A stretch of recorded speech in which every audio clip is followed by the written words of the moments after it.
Welcome, everyone, to A Call for Judgment. This story I have been meaning to cover, and I've been trying to get this clip up, which I'll show you in its entirety.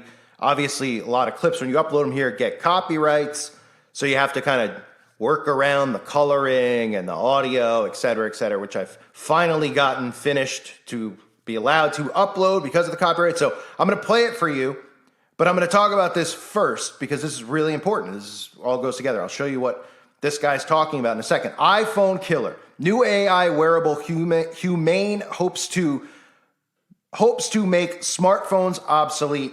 Former Apple employee, who I'll show you, shows off screenless, seamless, and sensing AI wearable that projects information onto the palm of the user's hand. Okay? This is getting closer to the mark of the beast type of technology, right? This is getting closer as we hear about in Daniel, right? In Daniel chapter 2, verse 43. And you saw the iron mixed with clay, so the peoples will mix with one another, but will not hold together any more than iron mixes with clay. We are going to continue to see technology get to the point where it gets inside your body. The purpose of this, why is this going on? Well, this type of technology here, the wearables, is just one step closer to it being in you. I talked about the iPhone lenses, right? The iPhone lenses, the iWatch, phones just continually getting smaller, moving closer to being underneath your skin, inside your body. This is, I didn't think you could get much closer, but now it's projecting onto your palm, right? Talk about mark of the beast. I mean, literally, they're desensitizing and preparing people for it with stuff like this. Revelation chapter 13, verse 16. Through 17. And he causeth all, both small and great, rich and poor, free and bond, to receive a mark in their right hand or in their foreheads, and that no man might buy or sell, save he that had the mark or the name of the beast or the number of his name.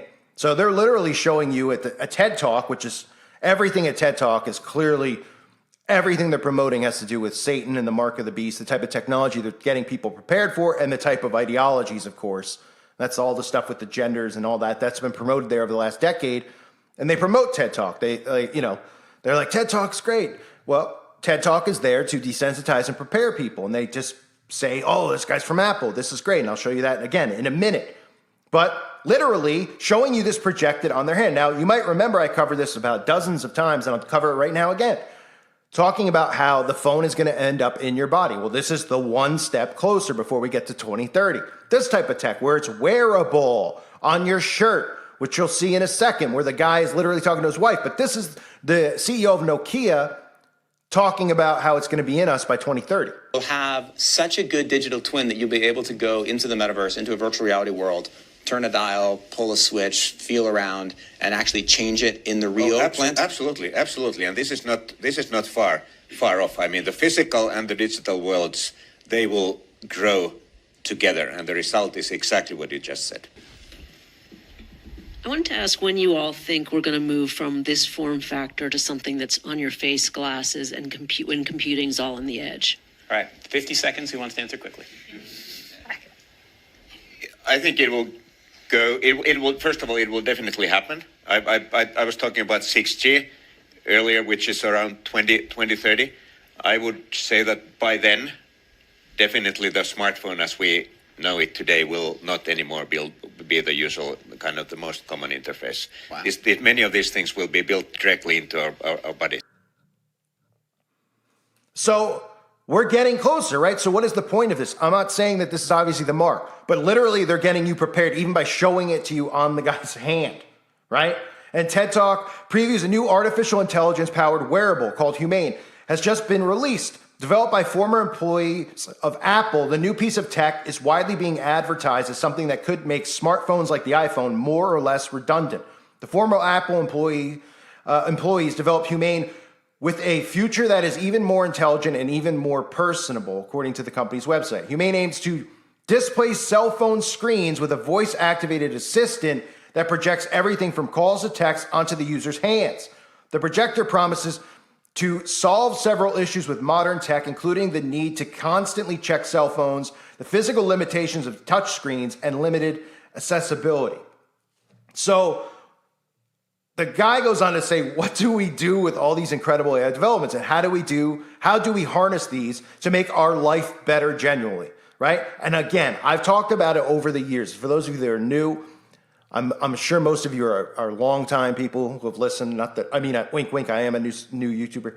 I've talked about the ways that they'll market the mark. Because people are just like, oh, they're just going to go they're going to market it. They market this stuff. They brainwash you into taking it. And one of the ways is going to be not just how it's easier, right? Not that oh, the wallet's bulky, right? There's small ways that they do it where you're like, no, that's not going to make someone take the mark, right? Like, oh, you don't need a bulky wallet anymore. You don't need cash anymore. Then they start going into like, oh, you can't have your identity stolen. You can't get robbed. Your money won't get drained out of your bank account. And you start going, oh, okay. Then you start getting into the other side of it where they're like, well, and it's easier and it's less, you don't have to charge your phone anymore. Okay, yeah, but I don't know. And then they start getting into the health side, which I'll play again in a minute here. You'll hear this entire speech from the guy.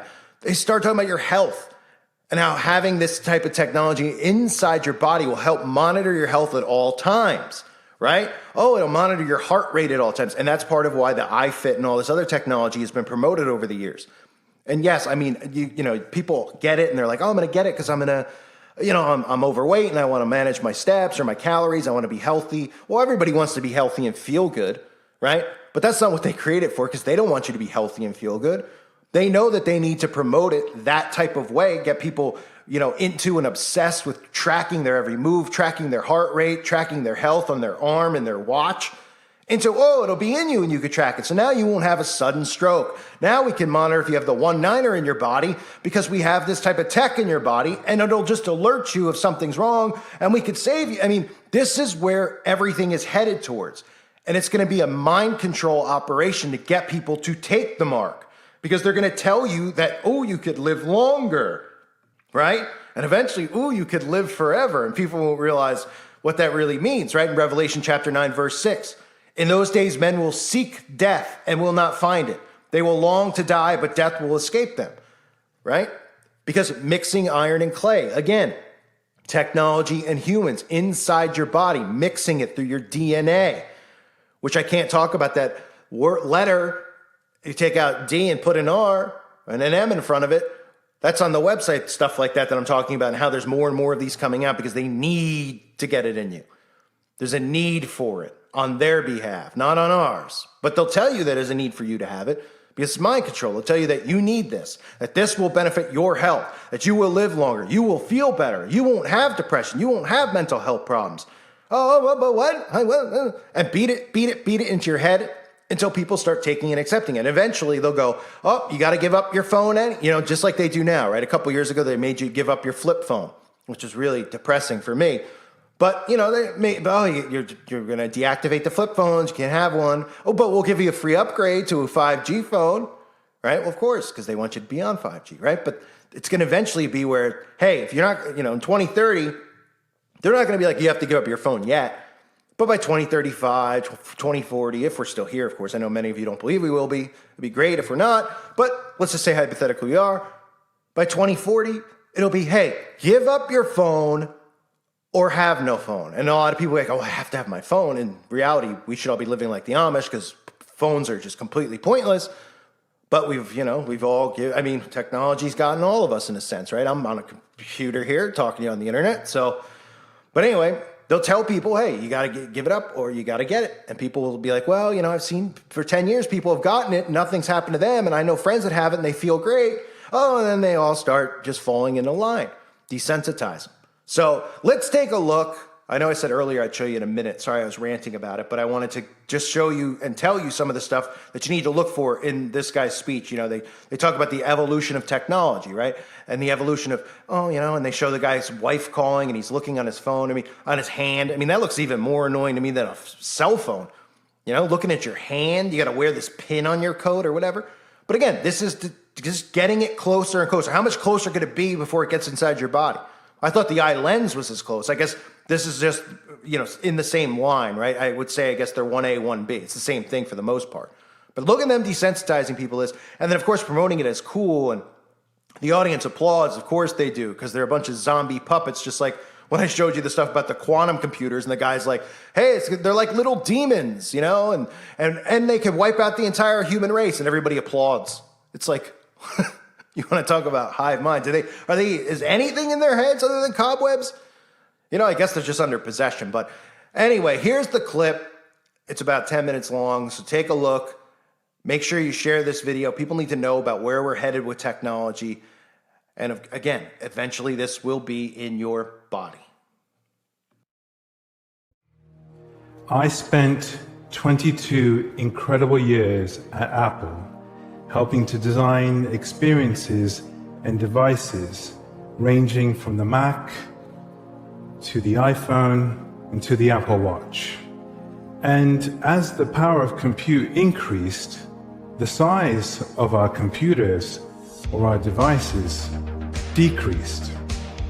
The desktop paved the way for extraordinary interconnectedness, but it was stuck to your desk.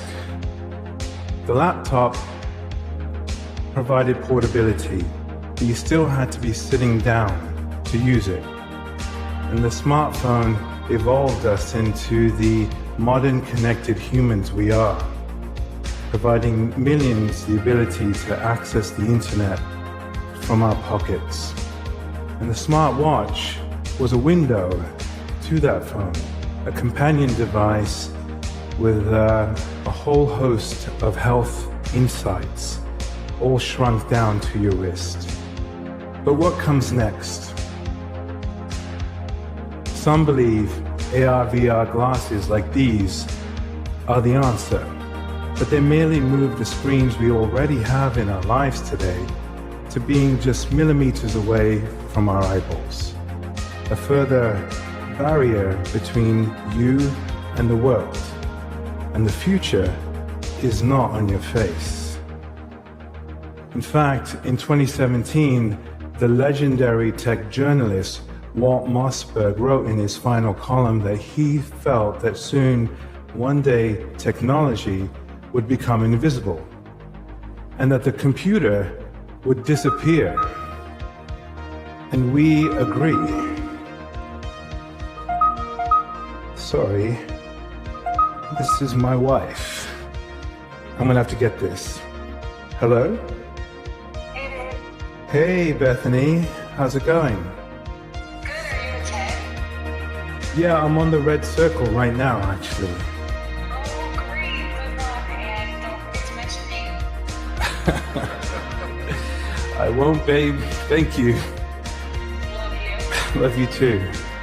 Bye. Bye. It's gonna get different in a minute.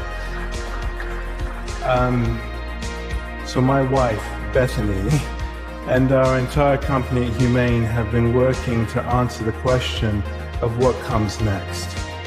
And you may ask yourself, why? Why would anybody do this? It's because we love building technology that genuinely makes people's lives better.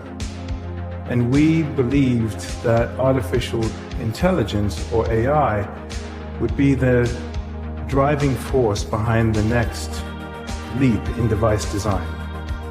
And there is an incredible amount of stuff that's happening in this space. Huge advancements. And even Bill Gates has said of OpenAI's GPT that it's only the second most revolutionary technology demonstration that he's seen in his entire lifetime. But what do we do with all these incredible developments? And how do we actually harness these to genuinely make our life better? If we get this right, AI will unlock a world of possibility for all of us. And today, I want to share with you what we think is a solution to that end. And it's the first time we're doing so openly. It's a new kind of wearable device and platform that's built entirely from the ground up for artificial intelligence. And it's completely standalone. You don't need a smartphone or any other device to pair with it. In fact, I'm wearing one right now. And it interacts with the world the way you interact with the world, hearing what you hear, seeing what you see. while being privacy first and safe, and completely fading into the background of your life. We like to say that the experience is screenless, seamless, and sensing, allowing you to access the power of compute while remaining present in your surroundings, fixing a balance that's felt out of place for some time now. And I can't wait to share more details about what we've built, and I will in the next few months. But today I want to talk to you about what it unlocks and what it means to be able to take AI with you everywhere, and what happens when technology increasingly disappears. Technology becoming invisible affords us new opportunities of how we interact with compute. We've become so accustomed to tapping on an app or moving a cursor with a mouse that it feels second nature. But that's by design.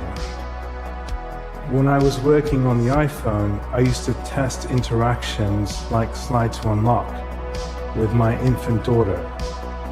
She was the best possible focus group. She's 16 now, and she's got a lot more ideas than she did back then. This also, by the way, is the only non-AI generated image that you'll see from me today.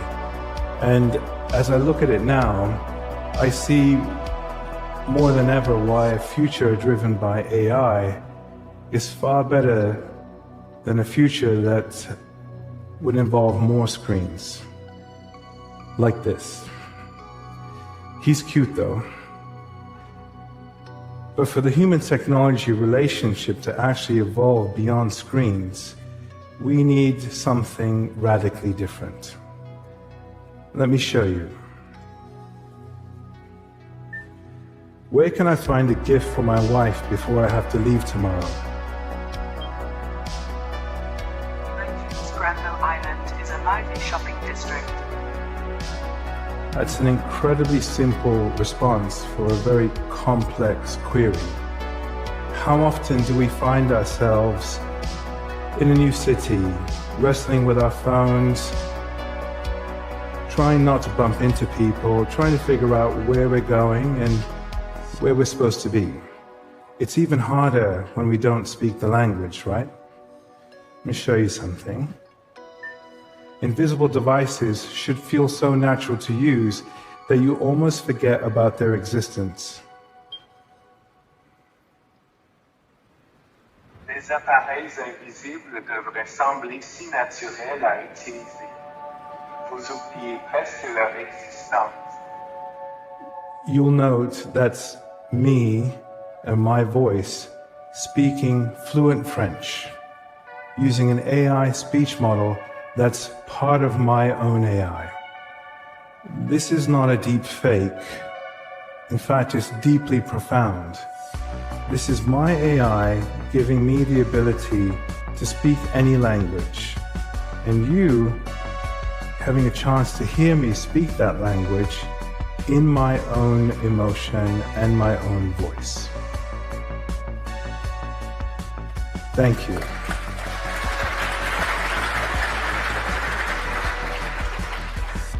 This is moving away from the experiments that make us all concerned about the direction compute is going in, but it's instead using technology to create real, responsible compute products that are in service to us and built on trust.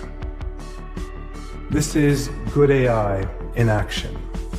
And we've spent thousands of hours reimagining and redesigning new types of compute interactions, ranging from complex voice commands to intricate hand gestures, all in service of trying to find more natural ways to interact with compute. Why fumble for your phone when you can just hold an object and ask questions about it? The result almost feels like the entire world becomes your operating system. And when compute disappears, it allows us to get back to what really matters. a new ability to be present. Like riding a bicycle in the park and just ripping through emails, or going to a concert without having to hold up your phone to capture it, or experiencing your toddler's first steps without a screen between you and your child. In the future, technology will be both ambient and contextual. And this means harnessing AI to really understand you and your surroundings in order to achieve the best results. Imagine this. You've been in meetings all day and you just want a summary of what you've missed. Catch me up. Patrick is coming to tomorrow's design meeting. Bethany wants to move next week's dinner, and Oliver is asking about soccer this weekend. These are emails, calendar invites, and messages all surfaced up to the top. You can use these to help guide your decision making, manage your workload, and sculpt tailored responses in your own voice and in the context of your life. We gain this context through machine learning. The more you use our device powered by AI, the more we can help you in all times of need. Your AI effectively becomes an ever-evolving, personalized form of memory, and we think that's amazing. In fact, let's say you're health conscious, or you have certain types of food considerations. Let me just show you. Picked up one of these chocolates. Used to eat a ton of these when I was a kid. Can I eat this? A Milky Bar contains cocoa butter. If you're intolerant, you may want to avoid it. So I can't eat these anymore.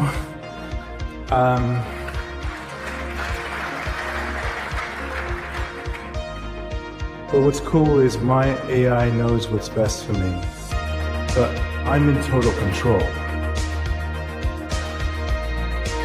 I'm gonna eat it anyway.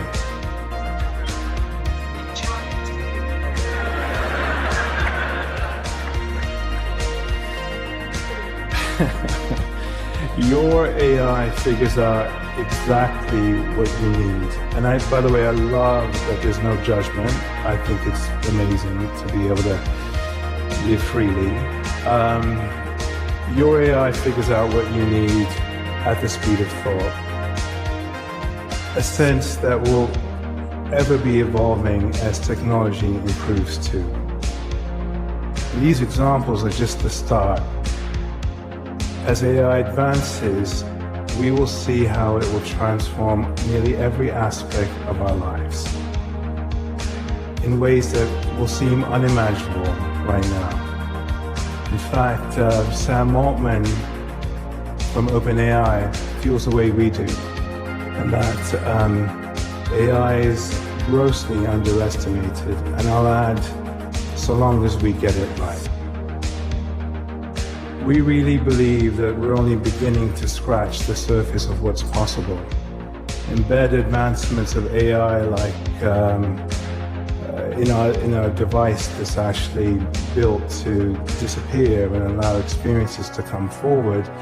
And we open up entirely new possible ways of how you interact with technology and how you interact with the world around you. More humane, intuitive interactions that are screenless, seamless, and sensing. This is so much more than devices just getting smaller or more powerful. This is the possibility of reimagining the human-technology relationship as we know it. And that's what's so exciting. It's a huge challenge, no doubt, but it's the world that we want to live in. one where technology not only helps you get back into the world, but enhances our ability to do so. It's within reach, and you saw some of it today. The future will not be held in your hand, and it won't be on your face either. The future of technology might almost be invisible. Thank you.